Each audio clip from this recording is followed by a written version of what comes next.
श्रीमद् जैन धर्म की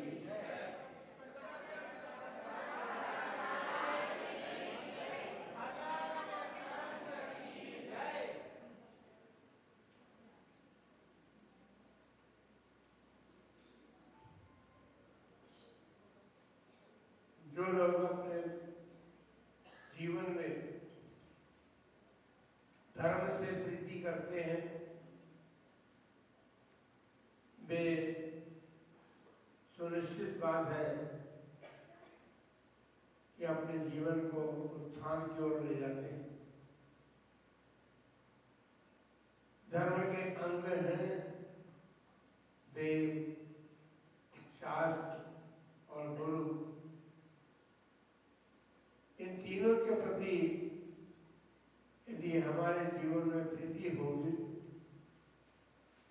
तो सुनिश्चित बात है कि हम अपने जीवन में कुछ उपलब्धियां प्राप्त कर पाए।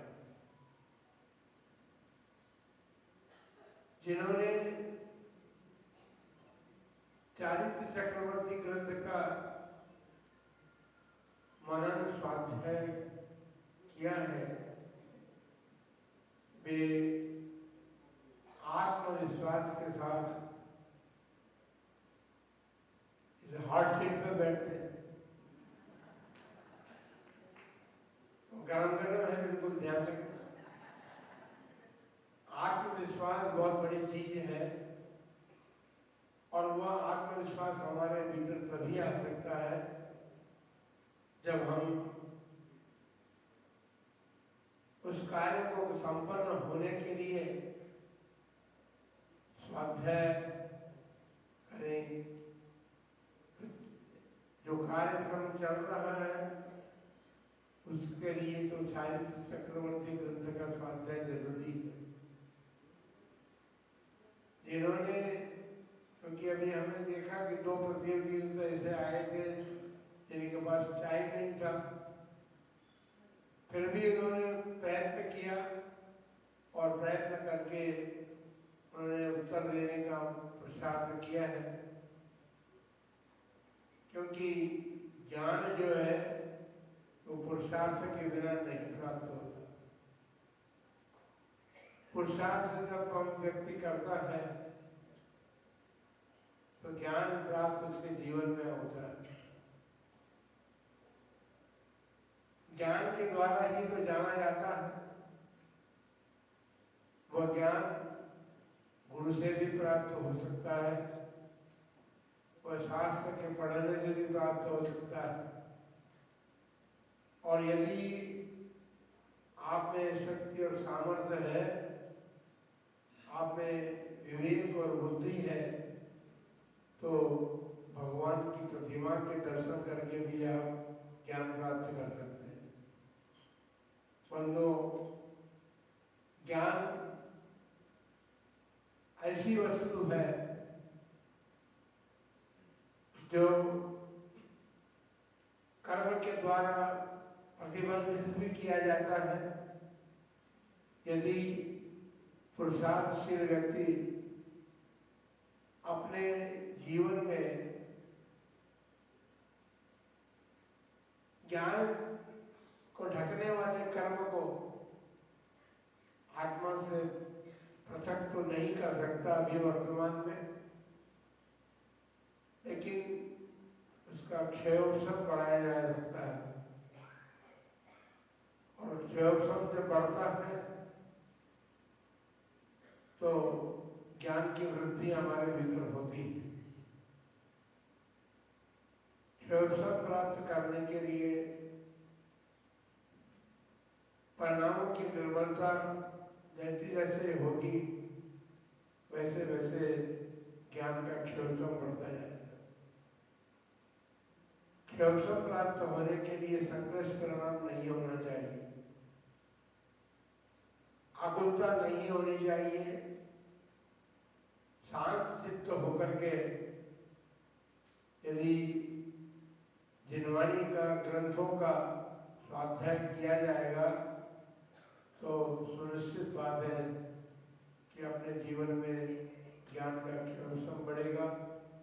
हम ज्ञान प्राप्त करेंगे और ज्ञान प्राप्त करके हमारे जीवन में जो हमारे संयम को या चारित्र को ढकने वाला कर्म है, उसका भी क्षय प्राप्त करने की दिशा हमें प्राप्त हो सकेगी और हम अपने जीवन में उस दिशा को प्राप्त करके ज्ञान और चारित्र के पहले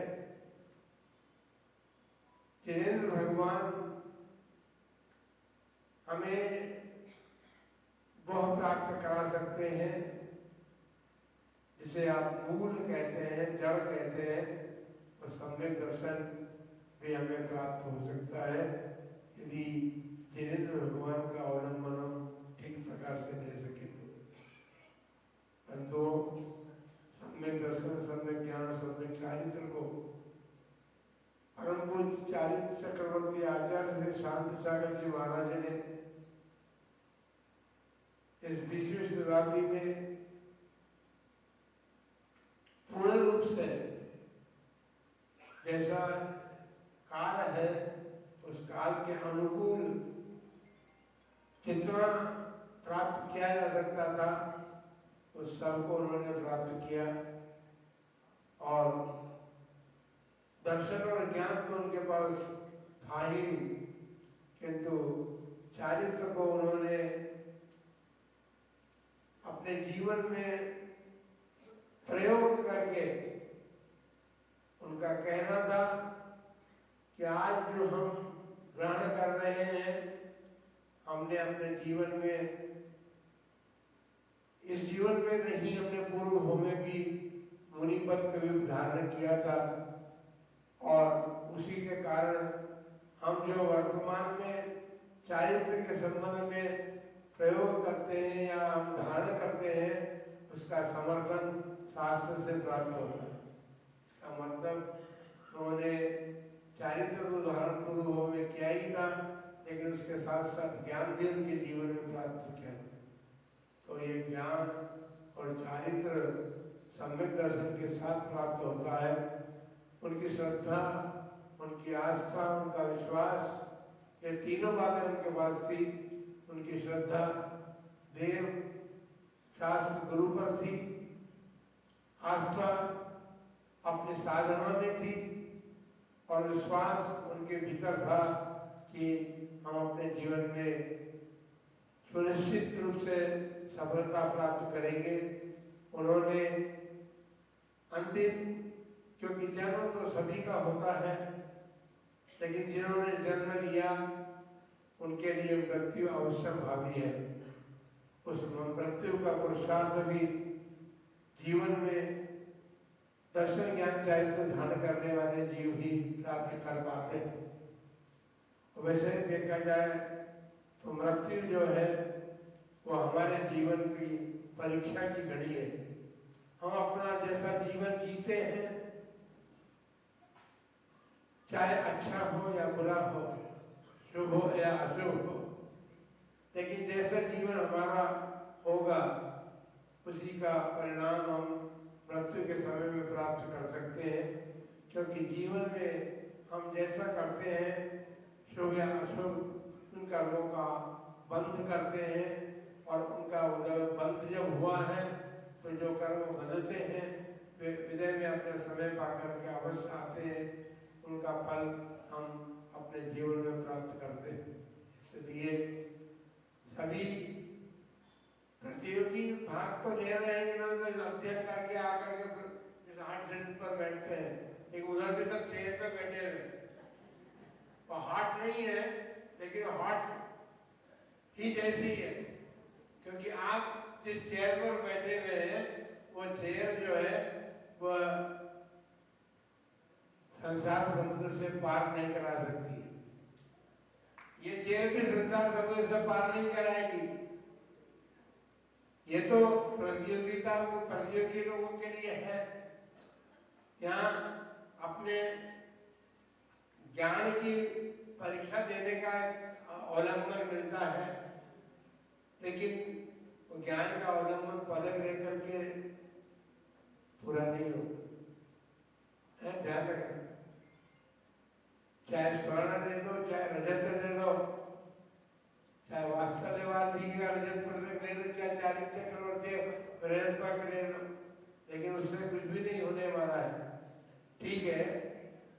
ज्ञान प्राप्त किया और ज्ञान प्राप्ति के साथ आपके पुरुषार्थ आपको वर्तमान में सम्मान दिलाएगा।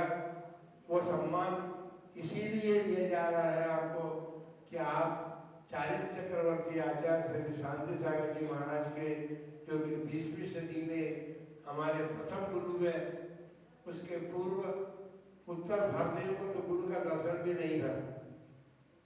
दक्षिण भारत में जो थे वे पूर्णतया चारित्र का पालन जैसा शास्त्र में कहा गया वैसा नहीं कर पाते थे। युग की समय के अनुसार उन्होंने उस बात को ग्रहण कर लिया था जो ग्रहण नहीं करनी चाहिए थी, लेकिन फिर भी उन लोगों ने अपने जीवन में जो पुरुषार्थ किया था, जब उन्होंने आचार्य शांति सागर जी महाराज के जीवन को देखा, यहाँ तक कि उनके गुरु जो थे देवेंद्र कीर्ति जी महाराज, जिनसे उन्होंने क्षुल्लक और मुनि दीक्षा दोनों प्रकार की दीक्षा ली थी, वे स्वयं भी आश्चर्यचकित थे कि मेरा शिष्य जो है इतने शुद्ध रूप से चारित्र का पालन कर सकता है, का किया है। तो उन्होंने कहा कि भैया अभी तक मैं आपका गुरु था, लेकिन आपके चारित्र को देख करके, आप चारित्र के पालन को देख करके निर्दोष चारित्र का पालन आपने जीवन में किया है, इसलिए मुझे आप पुनः चारित्र में स्थापित करें। इसलिए ये गुरु की महिमा भी इसमें आ गई और गुरु की महिमा के साथ साथ, क्योंकि जब वे 1925 में श्रवणबेगौर पहुंचे थे आचार्य श्री शांति सागर जी महाराज, तो उस समय आचार्य बन चुके थे। 1924 में उनको आचार्य पद प्राप्त हो गया था। और हम तो ये समझते हैं, लोग गुरुना गुरु कहते हैं, ठीक बात है, क्योंकि गुरु को उन्होंने पुनः स्थापित किया था चारित्र में, इसलिए हम गुरुना गुरु कह सकते हैं। लेकिन महत्वपूर्ण बात तो यह है कि एक आचार्य परमेश्वरी ने एक साधक को अपने साधना में, अपने चारित्र में पुनः स्थापित किया था। और पुनः स्थापना का कार्य आचार्य ही कर सकते हैं, और वो कार्य आचार्य श्री शांति सागर महाराज ने संपन्न किया था। तो ऐसे गुरुना गुरु कहे आचार्य शांति सागर जी महाराज की शताब्दी महोत्सव के अंतर्गत जो कार्यक्रम हो रहे हैं, उसमें चारित्र चक्रवर्ती ज्ञान वारिधि, उसका मतलब भी हमने पहले दिन बता चुके हैं। ये ज्ञान का समुद्र, आप लोग चारित्र चक्रवर्ती ग्रंथ पढ़ करके उसमें डुबकी लगाते हैं और यहाँ आकर के फिर उस समुद्र से तैरने का प्रयत्न करते हैं ना। तो समुद्र से तैरने के लिए पुरुषार्थ करना पड़ता है। आप सभी लोगों ने पुरुषार्थ किया है और इसीलिए आपके सामने ये सब श्रोतागण बैठे हैं। ये भी आनंद तो ले रहे हैं, लेकिन कोई किसी श्रोता के मुख से यदि उसने कभी चारित्र चक्रवर्ती का अवलोकन किया होगा तो कोई सही उत्तर देने के लिए आपको सलाह दे सकता है। तो इसलिए हम यही कहेंगे कि 20वीं शताब्दी के प्रथमाचार्य चारित्र चक्रवर्ती आचार्य श्री शांति सागर जी महाराज के जीवन के संबंध में पंडित सुमेरु चंद जी दिवाकर ने जो ग्रंथ लिखा है, वो ग्रंथ अनेक लोगों के लेखन का, पाठन का कारण बना है, साधन बना है। और बहुत से लोगों ने उनके आचार्य महाराज के संबंध में उस ग्रंथ को पढ़ करके अपनी बुद्धि और विवेक से लघु पुस्तिकाएं भी बनाई हैं। जो विद्वान चारित्र चक्रवर्ती महाराज के साथ रहे, उन्होंने उनके जीवन को देखा, उन्होंने भी पुस्तकें बनाई, लिखी, और वर्तमान में भी उनके जीवन को सबके सामने सम्मुख रखने के लिए पुस्तकें लिखी गई है। और आगे भी अभी इस महोत्सव में वही कार्य किया जाएगा। इसलिए आप सभी लोग हमारी एक बात उदयपुर समाज और बाहर के जितने भी लोग हैं सभी से एक ही बात कहनी है कि आचार्य महाराज का आचार्य पद शताब्दी समारोह मनाना, अभी तक हमको ऐसा लगता है कि अभी समाज में जागृति नहीं आई है। यदि आप जागृत नहीं रहेंगे तो संघ अभी बिहार करेगा, फिर वापस आना संघ का उदयपुर में संभव नहीं हो सकेगा। इसलिए जागृत हो लगेंगे, जागृत हो जाइए, नहीं तो फिर संभव नहीं होगा। तो आपको इस कार्यक्रम में अपने तन मन के साथ में, धन का भले आप ध्यान दें लेकिन समय का ध्यान अवश्य दें और समय दान से इस कार्य को अच्छी तरह से संपन्न किया जा सकता है। तो आज की इस प्रतियोगिता के मध्य में जो हमने आपको बात कही है वह सबके लिए सोचनीय है। जो देखने के लिए बैठे हैं उनके लिए भी बैठे कुर्सी पर बैठना आसान है, लेकिन कुर्सी पर बैठने के बाद अपने सामने जो कार्य आए उसको संपन्न करने के लिए पुरुषार्थ करना अलग बात है। इसलिए हम इसी आशा के साथ ये बात समाप्त करते हैं कि आप लोग पूर्णतया अपने समय का दान और गुरुओं से मार्गदर्शन प्राप्त करके उस कार्य को संपन्न करने के लिए पूरी तरह से तैयारी करके रहेंगे तो अगला चातुर्मास मिल सकता है, नहीं तो संभव नहीं। ध्यान रखना, उदयपुर समाज अपने घरों में बैठ करके और अगले चातुर्मास की आशा करता हो तो संभव नहीं है। आप में कुछ जागृति दिखेगी, आप चेतेंगे, आपकी चेतना जागृत होगी, आपकी भक्ति जागृत होगी चालीस चक्रवर्ती आचार्य शांति महाराज के प्रति और उनके इस महोत्सव को मनाने के प्रति, तो ही आपको अवसर मिल पाएगा। ये हम आपको आज विनम्र कर देंगे। आप सबने चातुर्मास में जो कुछ भी कार्य संपन्न करने में अपना योगदान दिया है, ये तो इस चातुर्मास की बात थी। अगला चातुर्मास तो अभी दूर है, तो अगला चातुर्मास तो जुलाई में आएगा। तो इसलिए तब तक आप प्रतीक्षा कीजिए। केवल महादेव भगवान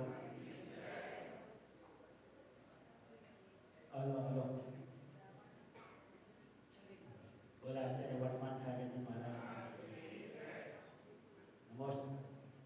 मैं जब आपका 2002 का चातुर्मास था उदयपुर में, उस समय मैं प्याज लहसुन तो खाते ही था वैसे, तो कुछ लोग कहने लगे प्याज लहसुन नहीं खाता तो आलू क्यों खाता है, तो मैंने 2002 में आलू का त्याग कर दिया। अब महाराज जी क्या है, मैं बाजार में जाता हूँ, खाने की इच्छा नहीं होती, भारी मन से मैं परिवार के साथ रहता हूँ, तो कुछ कचौरी तो महाराज जी आपका आशीर्वाद होगा तो मैं जब का भी त्याग करने की पूरी कोशिश करूँगा। और रात्रि भोजन में विशेषकर कम ही करता हूँ, इसलिए वो भी त्याग करेंगे। वो 2 मिनट बोलना चाहते हैं राजपाल जी, बोलो। सुखद सौभाग्य परम पूज्य आचार्य वर्धमान सागर जी महाराज का मंगलमय चातुर्मास उदयपुर के उमर भवन में संपन्न होने जा रहा है। दीपावली के पूर्व आपको एक बहुत बड़ी सौगात दे दी कि अगर आचार्य शांति सागर जी महाराज का कार्य अगर आप संपन्न करते हैं तो अगला चातुर्मास उदयपुर को हो सकता है। इससे बड़ा पुण्य उदयपुर वालों का और दूसरा कोई हो नहीं सकता है। ज्यादा समय न लेते हुए 4 पंक्तियों के साथ कि साथ साधु का हो तो साथ दिखाई देता है, मिटती हुई मानवता का आकार दिखाई देता है। होली दशहरा और दीपावली तो वह चले जाएंगे, जिस स्थान पर आप हो तो हर दिन त्योहार दिखाई देता है। ये इंद्रिय विजयी कर्म देता है, ये सतयुग है, द्वापर है, त्रेता है, कलयुग उनके पास आता नहीं आता है, रुकता है। तब तक सतयुग बन जाता है, तब तक सतयुग बन जाता है। ऐसा भव्य चातुर्मास आचार्य वर्धमान सागर जी महाराज का सत्संग हो रहा है। और उसी के अंतर्गत महाराज जी एक बार और मैं आया था, दर्शन करके चला गया था। उदयपुर वालों का सौभाग्य है कि अभी तक आप लोग नीचे बैठते थे और आपका पुण्य हुआ कि आप 2nd मंजिल पर हो गए। और अगला चातुर्मास होगा तो हमारा आपका मोक्ष मार्ग प्रशस्त हो जाएगा और शुद्ध स्थान को प्राप्त हो जाएंगे। जब तक हमारा पुण्य पूरा नहीं होता है, निरंतर हमारे दिलीप राज जी जो एक्स मंत्री एमपी के हैं, कल प्रियंका गांधी का कार्यक्रम चल रहा था। 6 बजे हमारी गाड़ी थी 5:55 पर, 4:30 बजे प्रियंका के मंच पर बैठे थे, प्रियंका गांधी के मंच पर, और बोले अब हमारा समय हो गया, शास्त्री जी अपन चलो। 3 बार रिजर्वेशन हुआ, क्योंकि हमारे दिलीप राजपाल जी आचार्य वर्धमान सागर जी महाराज के बाल सख हैं।